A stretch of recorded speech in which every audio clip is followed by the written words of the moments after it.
কুষ্টিয়ার সেই বিখ্যাত চা দেখতে পাচ্ছেন, ঘন স্বর আর সুন্দর কালার, আর সেই সাথে সুন্দর ঘ্রাণ। এই চা খেতে আসছে অনেক দূর দূরান্ত থেকে অনেকেই। আমিও আসছি অনেক দূর থেকে, দেখি আমার চাটা কেমন তৈরি হয়। শেষ পর্যন্ত সাথে থাকবেন। চাটায় কি কি উপাদান ব্যবহার করে অবশ্যই দেখে যাবেন। এই চা খেতে পারবেন কুলার বাজার হাই স্কুল গেটের সামনে। এই একটা চায়ে এত পরিমাণ স্বর। একটা চার দাম কত? 30 টাকা। এই চা খেতে তো অনেক দূর দূরান্ত থেকে লোক আসে, তাই না? হ্যাঁ ভাই, হ্যাঁ, অনেক দূর দূরান্ত থেকে আসছে লোক। আমি এখন ইউজ করবো মিল্ক পাউডার, এখন ইউজ করবো হরলিক্স বিস্কিটের গুঁড়া।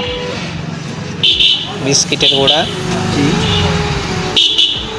এখন দিচ্ছি বাদাম, কাজু বাদাম। এই ভাইরাল চা খেতে হলে অবশ্যই সময় হাতে নিয়ে আসতে হবে আপনার। এখানে অনেক ভিড় হয়।